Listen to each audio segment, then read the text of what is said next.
Yeah. So when you talk about neurodiversity, could you give us some examples of Yeah. what it is, or break it down for us? So neurodiversity is the umbrella term for sort of anybody that is ADHD, autistic, but also dyslexia, dyspraxia comes under that umbrella. Oh, right, okay. Tourette syndrome comes under that umbrella. So it basically just, in simple terms, people's brains are just wired a little bit differently. Yeah. And therefore they see the world in a different way. Yeah. Which part of what I'm trying to do with my business is to help people embrace that. Yeah. Break down, again, barriers that are in and around anybody that's neurodiverse in terms of how they view themselves and helping them to embrace it when they're diagnosed. And also, you know, I did some training a long time ago, and it stuck in my head, and it was always, why do we expect them to fit into our world? Actually, we should be fitting into their world. Yeah. Is it like then a matter of sort of, you know, getting people that aren't neurodiverse to accept the neurodiversity as well? That must be you know, it's difficult because, you know, obviously you're dealing with everyone there, you know, the majority, but it's like breaking down barriers with neurodiverse people to understand the challenges and the things that neurodiverse people have. Absolutely. So when we're looking at sort of neurodiverse versus neurotypical, which would be me and you, you know, the majority of people in the population are neurotypical. So of course, you know, it's the majority, and they fit into a diverse minority. So for me, that should be looked at and viewed at as we would any minority group. And there are challenges and obstacles constantly in the way to allow neurodiverse people to flourish and reach their potential. And that starts for me in school. You know, the battles that people face to get their child diagnosed. Now, all the research and evidence says the earlier somebody gets a diagnosis, the earlier we can put interventions in place, whether that's therapeutic or behavioural, if you like, to help them, children and young people, to overcome the impairments that come with neurodiversity, to then help them later in life have as normal in sort of high as they can. But actually, for whatever reason, I think probably fear more than anything, schools are really reluctant. I would say more in primary than in secondary schools. They're reluctant to acknowledge or accept that somebody might have a neurodiversity. Why do you think that is? But I think there's a fear and a lack of training. I think the fear is that if a child gets a diagnosis of autism, for example, or ADHD, that the amount of things they're going to have to put in place, so the reasonable adjustments that might need to be put into place, are going to be huge and expensive, and it's going to take lots of time, and they're going to have to do an EHCP, which is an early help plan, that it's too time consuming or it's going to be too expensive. And it isn't really, you know, in terms of ADHD, simple adjustments in class can make all the difference. And them adjustments are really useful for neurotypical children as well. I can imagine. So if that then stops behavioural outbursts that then disrupts a class, then another member of staff has to come in and take that child out, and then something might go on in the corridor, and then it's just utter chaos. If, you know, rather than that being seen as that child has behaviour issues, if we look a little bit closer, and obviously it's not that for all children, but if we look a little bit closer and be open to the idea there could be a neurodiversity there, then actually in the long run, it's better for that school, because they can put things in place, structures in place, strategies in place that help that child to learn, which is the overall objective, but to feel calmer, included, build their social skills, so that then when they move into high school, it's a little bit more of a seamless transition. But equally, it doesn't have the school in chaos, staff running around everywhere. Yeah, that's what I thought. I thought surely it's better for the school to embrace that, you know, if diagnosis is the right term, you know, and then they know, don't they? Then they can put things in place to make it better for that child, the class, the teachers, everyone around. So it don't make sense to me to sort of, you know, just bury your head in the sand and just put it down to a behavioural issue. It's better to know, isn't it, I think? Absolutely.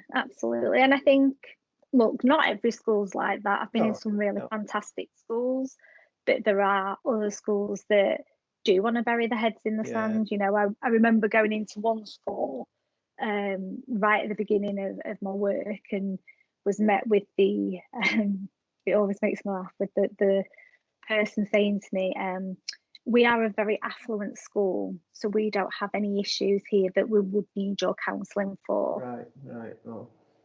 One, it's not a massively affluent school in a massively affluent area anyway. But two, you know, my response to that was, all right, so wealthy people don't have abuse and violence in the family or what have you. We don't have that. No.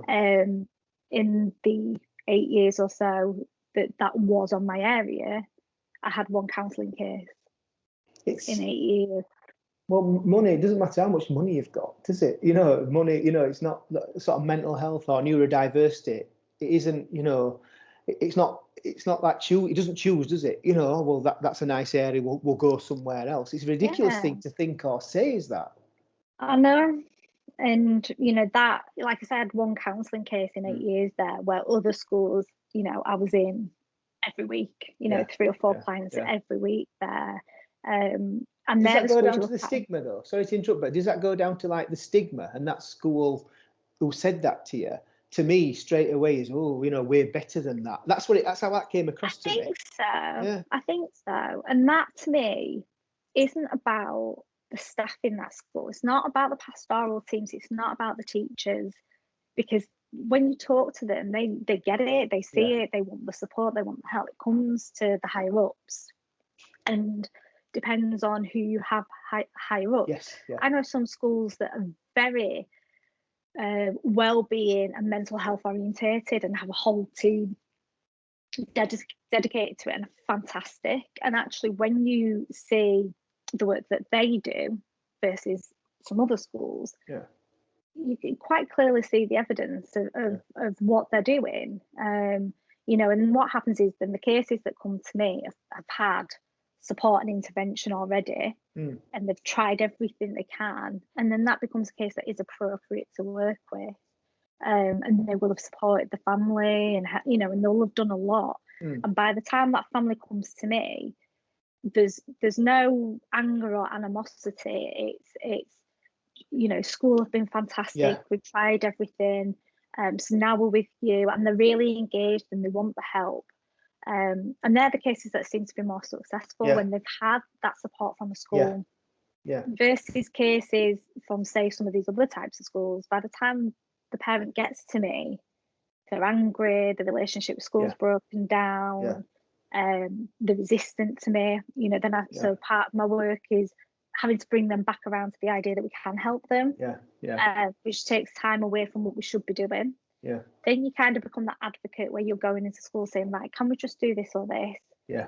They're resistant because, I don't know, that parent slagged them off on Facebook, wrote a letter in, so they don't want to do it. And that's when it becomes a challenge. I can imagine. And you think, how can we change things when school and parent might not even communicate anymore? No, that's it. I think that's the key, isn't it? If like they're not communicating, and it's easy for, you know, for me to sit here and say this is what everyone should be doing, and it just to me seems a bit, I can't believe that, you know, you mentioned then earlier that some schools are brilliant, you know, better than others with mental health support, and some aren't. And why is that? Is it down to money? Is it down to what really? I can't understand that. It's like saying some schools are better at maths than others. Surely it should be across they should all be doing that. Any reasons why that might happen? I think it's about whoever's in charge and what their view of mental health is. You know, if you've got a head at the top who thinks mental health is utter rubbish, then what ethos are they going to have through the school? And then they tend to, you know, employ people in the senior leadership team that have a similar view to them, because that's what works. You know, that's what makes them a team, is they're all singing from the same hymn sheet. So I think, you know, it really massively depends at who's at the top of the chain. I think it is changing. There are massive changes since I started 9 years ago. More schools are now moving towards the way of mental health. I think with what's happened in the last 12 months, there will be a massive emphasis on it now, whether schools want it or not. You know, there's a lot of funding coming in to support schools with children's mental health. So I think, you know, if one good thing maybe comes out of the pandemic is this big push and awareness around children's mental health now. I can understand what you mean. Like, I suppose, like, it's a bit of a cliche, but the more old school, you know, heads and things back in day as well, I suppose mental health was, everyone had it, but it wasn't a thing, was it? It was just, I'll get on with it, you know. Even going back, I suppose, you know, people came back from Second World War and were just pushed straight back into civilian life, weren't they? We know, and I suppose that even recent wars have done. So I think when people are still of the, you know, older school type of thinking, they don't see, you know, that mental health is, to me, the first thing anyone should be getting right. You know, never mind maths and English, and it's easy me saying it, but you know, maths and English are nothing, are they, compared to what's absolutely, you know. And there's the argument, isn't it, whether, you know, within the school system, is it well-being or is it academics? Well, actually, without well-being, the academics aren't going to happen. We know that if a child is anxious, has suffered trauma, has another barrier like neurodiversity, their ability to learn is hindered. So ultimately, that affects the school's rating when it comes to exams. I totally agree. There has to be a trade-off. I totally agree. We've got to go, okay, do we lose a bit of this and we'll have more of this? Do you think that, I think they're under such pressure as well, though, to get the grades, that it's all a bit short-term thinking, you know, where like you say, if they're just a bit of pain to start with, that would bear more fruit, wouldn't it? I think certainly for the pupils, the staff, everyone, you know, everyone would be a better, like any business or any place. The better your mental well-being is of everyone that's in that place, institution, business, the better the whole entity is, isn't it? And I think the well-being side of it, whether it's schools or, like you say, businesses, but if you know, we were talking about schools then, the well-being side of it isn't just about the children, it is about the staff. You know, the staff need to be supported, if you know, and that ethos then runs through that school. Will support the staff support the kids, and actually, you know, we have to remember that teachers usually will be the first point of call for a child to make a disclosure. So if something's happened at home, or, you know, there's been an incident, whether that child has been hurt themselves, the teacher will either notice the bruises, or the child will go and tell the teacher what's happened if they've got a good relationship. So that teacher then, they can't unhear that. That's there, and they also know then that they're involved in whatever comes next. That takes a huge amount of emotional feeling from them. You know, it's that energy, it's draining. I don't get any kind of supervision for that. You know, the pastoral teams, their supervision might be a case supervision. It might be how many cases have you got and what are you doing and what's the safeguard in it.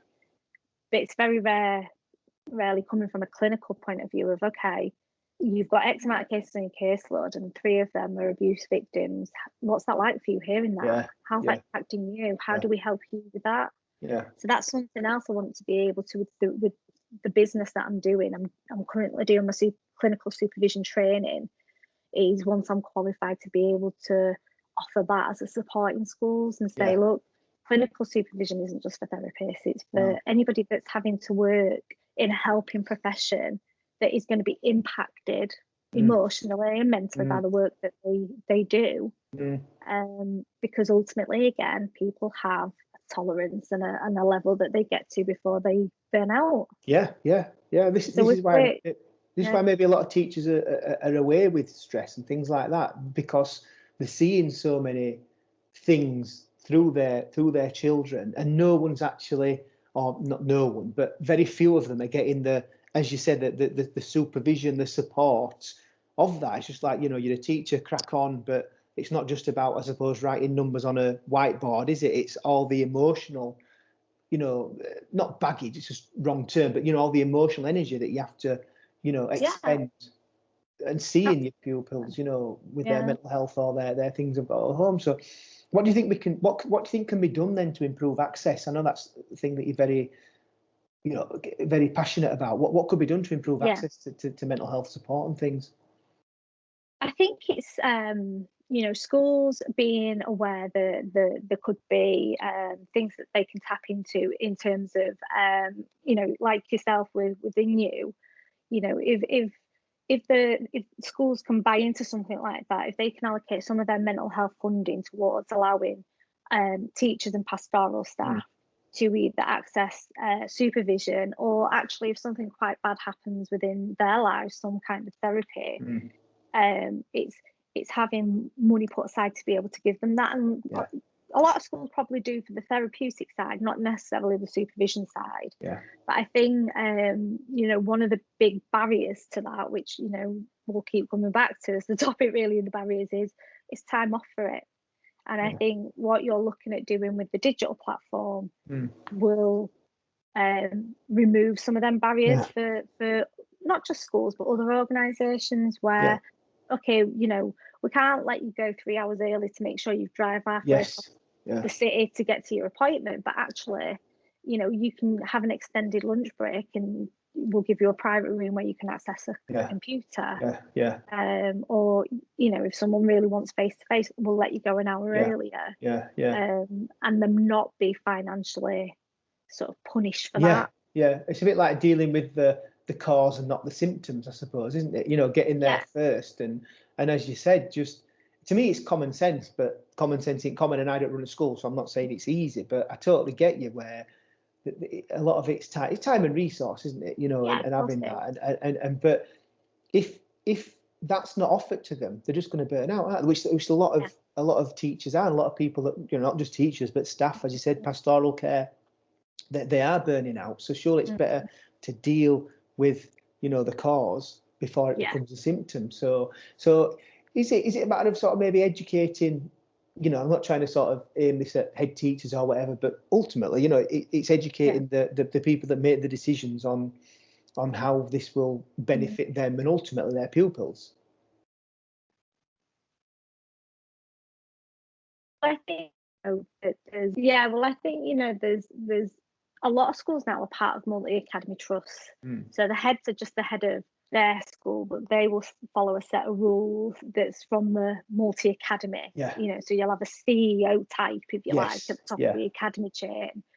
So ultimately, I think it goes to them as part of their staff welfare, their policies and procedures, that it becomes very clear that there are routes available if them staff need some support.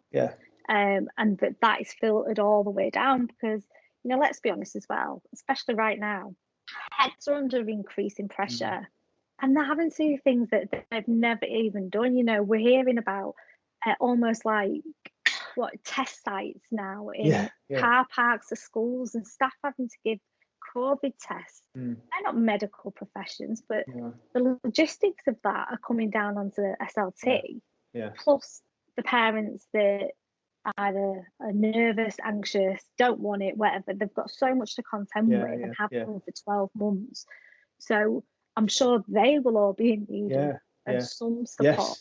And you'll know yourself that most organisations now will have some kind of what they call the Employee Assisted Programme, EAP, which is usually about 6 sessions of therapy to an employee, if that enables them to overcome whatever might be stressing them out, so they're not off on long-term sick.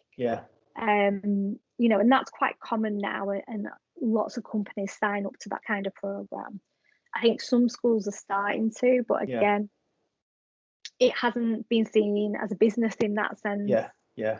But more and more they are becoming like businesses. So of course they should have that access to therapy, I guess, and supervision. I think that supervision is a massive point that's come across that I think is really something that's going to come out in the next certainly 12 months. I think people understanding that these teachers and pastoral care staff do need that, you know, supervision. But I think, just to reiterate what you said, they're under immense pressure. They've got loads on, and they're doing an amazing job, aren't they? Under the circumstances that they're under, from you know, the top to the bottom. These schools are doing amazing with what they're having to put up with at the minute. But sort of just from a professional outwards, have you got any tips to anyone about how to help with a neurodiverse individual, a neurodiverse child, anything that could help the non-neurodiverse people? Is that the correct term? Neurotypical. Neurotypical. So to help neurotypical people understand neurodiverse individuals, have you got any sort of tips that we could, you know, follow, look out for, undertake? Yeah, I think you know, back in the day, if we're talking about autism, you will have been in school with people and gone, oh, they're a bit weird or a bit quirky or a bit, you know, and that was kind of the labels that were given to people. And I think, look, you know, I'm working with a young lad at the moment, and he is embracing the fact that he calls himself weird, and he likes the fact, because in his mind he goes, well, the world would be really boring if we were all the same. Agree. You know, so that's part of that embracing. So for me, as a neurotypical person who's been learning around this, and you know, I've spoke to you before about my son has ADHD, so that's where my passions come from. You know, and the barriers that we face to get his diagnosis, and the barriers we still face now. But the research I've done, the reading I've done, the training I've done is always about embracing who they are.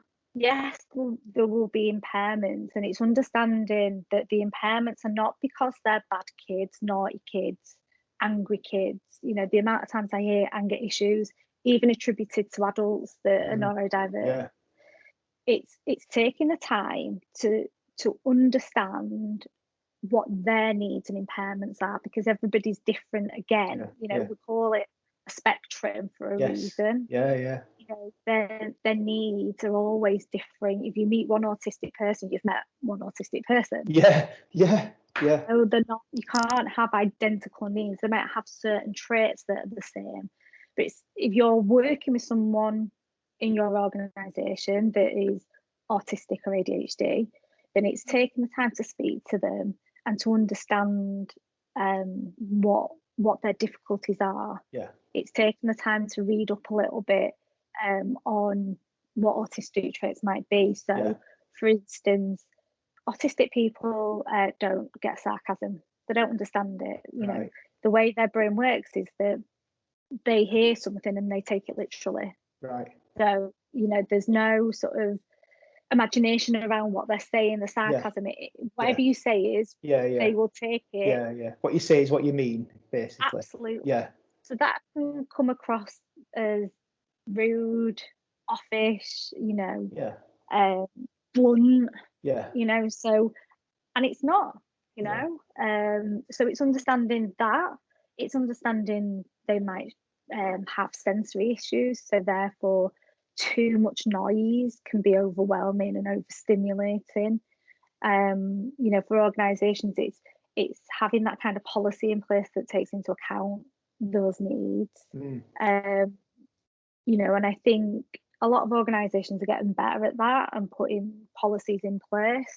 There's an organisation called Embracing Complexity. They do a lot of research into neurodiversity, and they write reports on data they collect around sort of neurodiversity in the workplace and give recommendations. Excellent. So that's a good one for any organisation and any company listening. Brilliant. To go to Embracing Complexity's website and have a look at the documents they have on there as a resource. Brilliant. That can help you form how your business will run. No, but I'll put a link in the after this. You know, when we publish the podcast, I'll put a link in there to that and things. Yeah, I can send you all of that as well, so you've got the links. Yeah. There's a couple of other places that do things like that. So I think, you know, as an organisation and working with people, that's what we can do, is just talk to them and understand their needs and be inclusive of them. A lot of autistic people are desperate for connection. Yeah, they want to connect, they want to get on with people. It's their self-esteem that stops that. Yeah, it's that barrier for them of people, you know, they'll have heard messages all their life that they're weird or they're this or that. Yeah, so it's for us to go, do you know what, let's include them, let's understand them, let's bring them in. I think where children are concerned and young people, it's education and training to staff in schools, to listen to parents when they are wondering if there could be something and not dismiss them. Yeah, it's letting them be heard. Again, it might be parent training with them in terms of how do we help you to think about a diagnosis might mean, what are you wanting, what are you hoping for by a diagnosis, but ultimately it's understanding the traits and then how can we make some adjustments to include them children again, for their self-esteem and their confidence to not be continually knocked. And I think the most important part of that as well is educating the other children, the neurotypical children, on neurodiversity. I think that is the biggest thing, because most of the issues not just come from not being able to learn in the classroom, but it's friendship issues. You know, that child might be seen as really immature or really angry or the naughty kid, and let's stay away from them. That's what I've seen though, as well as maybe, you know, the education side. I've seen the parents of the neurotypical children not understanding neurodiverse children and saying things like, "Oh, just stay away from them." And I'm not saying, you know, that the neurotypical parent is wrong, because again, it's all down to understanding and knowledge and being educated on it. And I think that's where schools are in such a difficult position, because it's like, well, we have to educate everyone on neurodiversity, and that's, I've seen that with, certainly, like I said, parents that have gone, oh well, just he's a naughty boy, just stay away from him. And and they think, no, he's not. I know he's not, by what the child's saying. You can see that it's not a behavioural issue per se. It's a, well, I would, before this, I didn't use the term neurodiversity. I'd used, he's on the spectrum, but now he's a neurodiverse child. And sort of what you've said, Tasha, has been fantastic for me, certainly, because I've learned, you know, the terminology, but it's also given me a fresh insight into neurodiverse people, and hopefully, you know, given me a bit of something to think about moving forward as well, because I think it's too easy for neurotypical people to judge. We all judge, don't we? And it's sort of thing, you see someone and you judge them good, bad, indifferent. Like, you're going back to what you said about, for example, oh, there's 7 other kids, it must be, and people always label everyone and each other, don't they? And I think it's taught me to not just jump into and put a child in a certain box, and, you know, absolutely. Or even, you know, it's the same with adults, you know. It's exactly the same. And I think the other thing that I really want to try and push for in everything that I do in terms of my business, and I think I mentioned to you last week, I was doing my first podcast with somebody, which I've done, and that's going to come out next week, because next week is Neurodiverse Celebration Week. Oh, is it? So, oh, fantastic. Yeah. So it's going to come out as a part of my contribution to Neurodiverse Celebration Week. So that's with somebody that I know who's got ADHD, who is a massively successful kickboxing coach in this country, and has done some wild challenges, shall we say, like pulled a plane for the distance of a marathon and things like that. Yeah. Yeah, he's got another challenge coming up in the summer, which is probably even more bonkers. But one of the things me and him spoke about, and one of the things I want to push, because I see it in my own son, is what we call their superpowers. We focus on the impairments or the negatives of being more diverse, but actually there's so much that is wonderful. You know, they're diverse for a reason. You know, I feel like my best work has been with neurodiverse children. I find it energizing, I find it exciting, I think they're amazing. They all come with something different, superpower wise. And I want to be able to help people to see the positive in that. You know, again, with adults, I'm working with an adult autistic man at the moment, you know, and his whole life he thinks that he's not that, you know, interesting. Yet he is a florist, he's a keen photographer, he DJs, you know, there's all these things that I go, wait a minute, wow, how amazing is that? So it's about it, you know, embracing those diversities and going, they're amazing. Well, that's exactly what you said. Yeah, the diversity, that gentleman, those three things could probably not be any more diverse, could they? Yeah, you know, where a neurotypical person would probably just that's a bad one thing, where this neurodiverse individual is playing to his strengths and he's doing such brilliant things. And well, he's got this creative part of him, but then he's got this very logical part of him that probably comes with his autism, and he's very sort of computer based. So again, you wouldn't be, you know, the contrast in himself is amazing.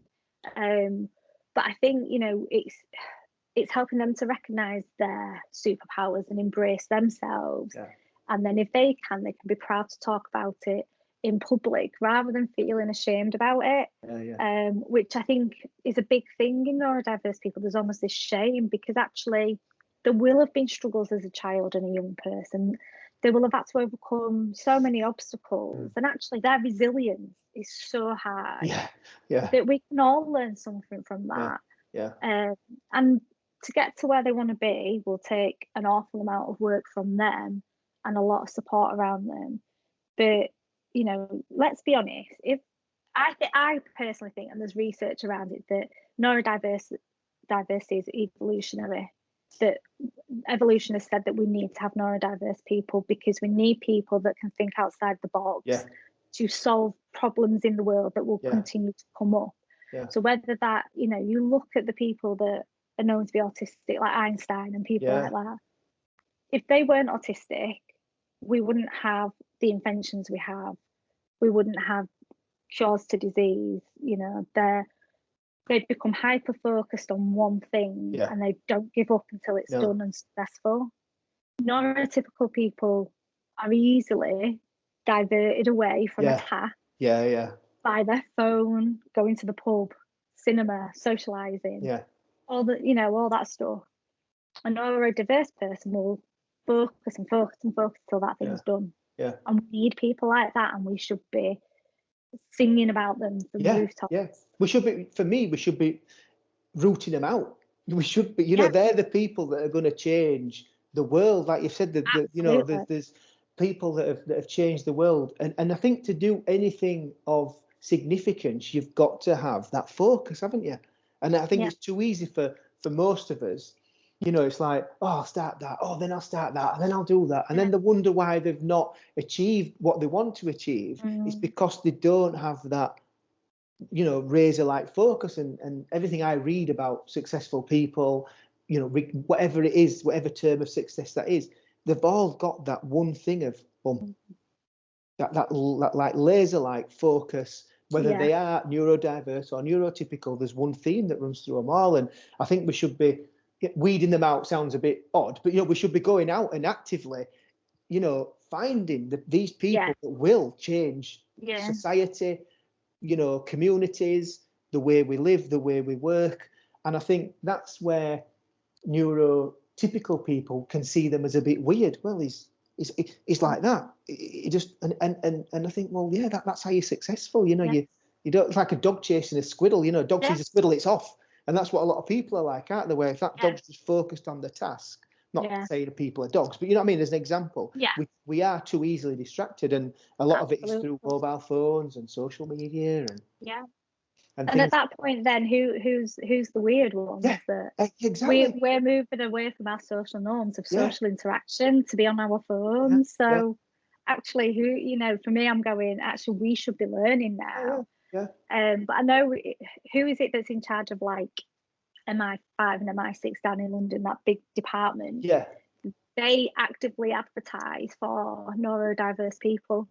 Right. Because obviously within that industry, they need that laser focus. Analytical skills. So their recruitment drive. It's amazing. So I think that's again something we could all learn from. But I think that if we can overcome some of our assumptions about people, if we can put training into schools from an early age of the staff as well as other children, if we can not be afraid anymore of children getting a diagnosis, get these early diagnoses, let's get them the support they need, because they will need support. Let's get the therapy in there, or let's get them with strategies to help them manage their impairments. Let's build their confidence, let's celebrate them, let's build their esteem. And then as they move into adulthood, a lot of the other mental health issues will start to drop as well. The burden on the NHS will drop, because it's really well known that there are what we call co-occurring comorbidities or disorders that come with neurodiversity, whether that's depression, anxiety, OCD, and other issues like that. But like in any neurotypical person, they've got something underlying. So when that's a co-occurring disorder with neurodiversity, usually because their issues in childhood around their neurodiversity were recognised and it's chipped away at them. You can understand. So if we do all of that, I'm not saying that's going to be the same for everyone, but the earlier we can support families, and the earlier we can support young people, and the earlier we can support schools with them young people, then through their life, those possibilities of anxiety and depression will hopefully lessen or not be as intense. Well, it's a foundation, isn't it? And foundations always begin at the start. And if we're doing it in schools, then that's the start of that young person's life and career. So we build the foundations, as you've said, and then they won't hopefully grow into adults who are living all the things they've been told by society, who doesn't understand them. And like you say, if we can celebrate neurodiversity, and I think it's down to maybe the people that are more neurodiverse coming forward, and it's like when sort of sports people or movie stars talk about their mental health, it helps everyone, doesn't it, to think it's not just me then. So if neurodiverse people are coming out, I think, was Alan Turing neurodiverse, the guy that cracked the enigma? But he was autistic. But even you look at modern day things at the moment. I do a lot of this with my son, because I want my son to embrace his ADHD.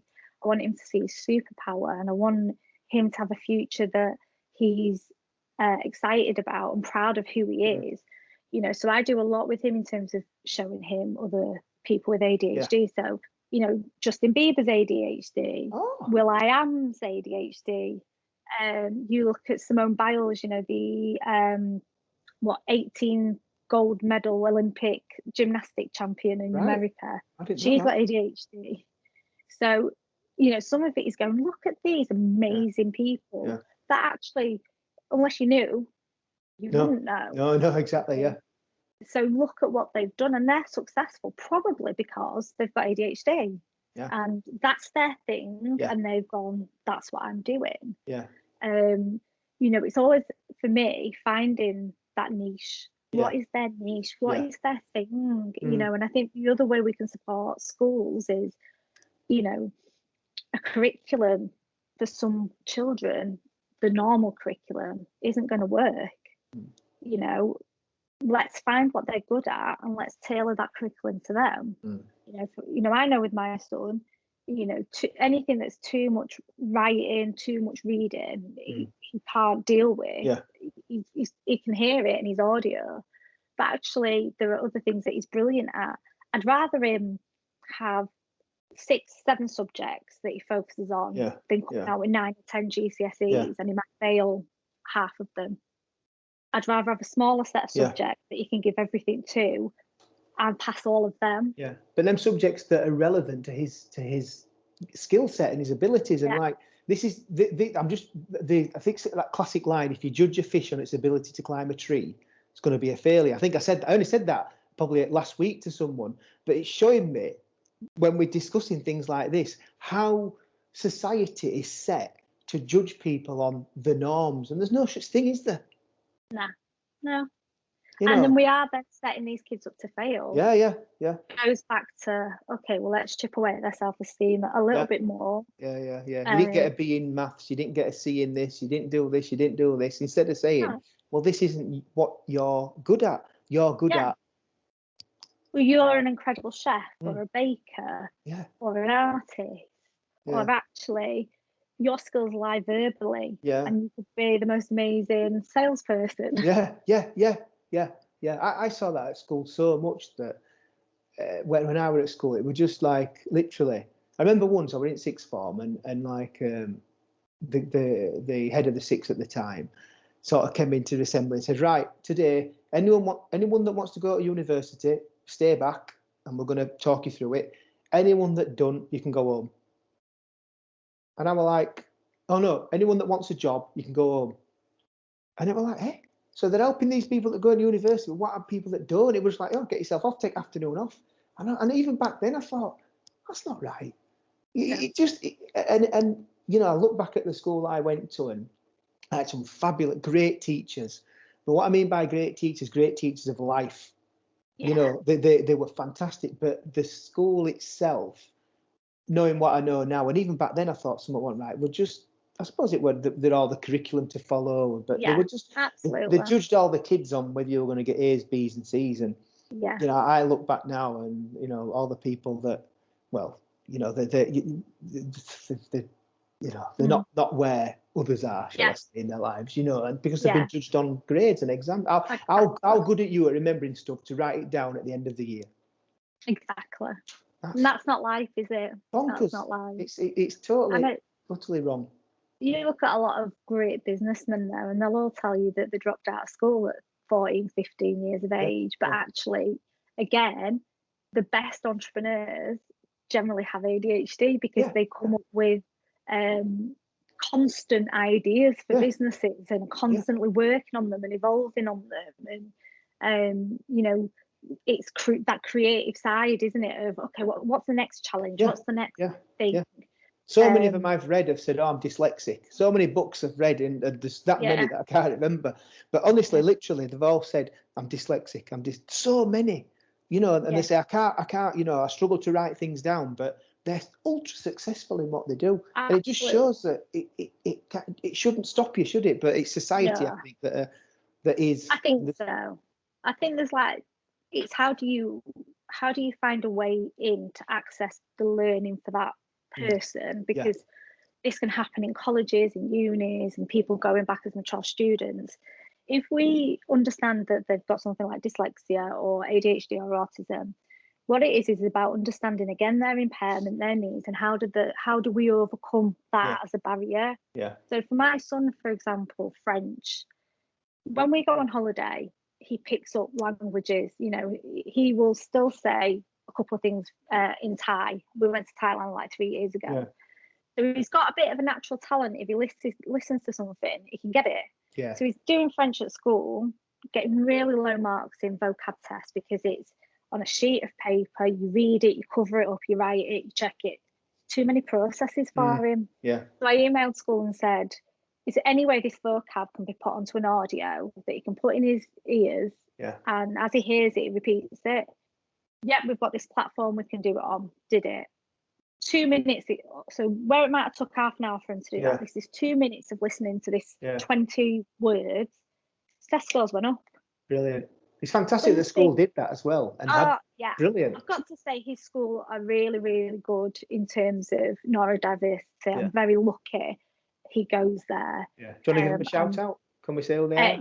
Yeah, the Resilient Academy. And they have a specific person called Mr. Naomi, who's amazing, who is for the neurodiverse children. So he works mainly with ADHD and autism, and he's fantastic. And he's been a lifesaver through this lockdown, I've got to say. But they're really open to listening. So when I emailed him and said, look, I think if you can do it on audio, it might help him. Yeah. It did. So now we're kind of going, okay, how can we use that in other subjects now that can help him? Yeah, fantastic. And I think teachers now in training, I think there's a big part of their training now is on SEN needs and understanding it. So again, I'm thinking we're on the right path. Yes, yeah. Hopefully things will be changing. Yeah. But if I can do anything else to push that, then obviously I'm gonna do what I can. So can you just remind us what next week is? Because we'll put this out next week as the first one in our mental health series as part of the, what week is it again? Sorry. So it's Neurodiverse Celebration Week. Fantastic. So I'm putting my podcast out to do that. And to be fair, it's a one-man band. It's a young lady who's got autism and some other neurodiversities who's decided to do this for herself, and she's got loads of people on board. So she's done great. So I'll send you the link to that. Yeah, and I'll put that in. I'll link it to the sort of text in this podcast as well, Tasha. So, well, Tasha, thank you so much. It's been really enlightening, and I've learnt loads. And I think if I've learnt loads, someone as simple at learning as I am, it'll be easy for everyone else who are a lot more intelligent than me, because it has just opened my eyes just to that one term, neurodiverse. And when you think about it, it just opens up your thinking as to what neurodiverse people are. It is, and it absolutely it is, and it's a great term. And thanks for sharing that. And it's something that we'll push. So yeah, definitely, because I think where the digital platform will be brilliant for neurodiversity is for them neurodiverse people who have social anxiety, who can't get out, and will access it through a digital platform. You're overcoming another barrier for them people by doing what you're doing, which is amazing. Well, it's like you said, Tasha, like, you've met one neurodiverse person, and that again, that really struck a chord with me. And I think that's something that as people listen to this, that will stick with them as well. So there's all these little things that you've said that are, to you, are things you know and the things that you work on every day. But to people like myself, it's brilliant. All these things have sat with me, and I'll take them in. I'll take these forward into everything I do, because it's about, instead of looking at someone and judging them, looking at someone and just stepping back and trying to maybe, hold off on that and just try and maybe understand why that situation is occurring. And I think it'll make for a more inclusive and nicer society, won't it? So absolutely. So thanks so much, Tasha. It's been amazing. I've really enjoyed it. I've really loved it. Thanks for having me. No, thanks so much, Tasha. Thank you so much. Really appreciate it. Cheers, Danny. Right, so I can cut it there, and then I can stop. I can cut it. So what I'll do, Tasha, I'll pull it out, the audio. I'll send it to you. Obviously, whenever you can. It's no rush. Just check that everything's okay. But I know it is. It's fantastic. It's absolutely brilliant. Oh, thank you. Just let us know, and then I'll get it up, and I'll get it up at some point next week. Yeah. For our first mental health series, and we'll put something all around the sort of neuro. What was it again? Neurodiverse Celebration Week. Neurodiverse Celebration. Right. I'll send you the link today, so you've got it all there to hand. Brilliant. Thanks. Well, I'm gonna let. Cheers, Danny. Thanks a lot. I'll speak to you soon. Take it easy, Tasha. Bye. See you. Bye bye.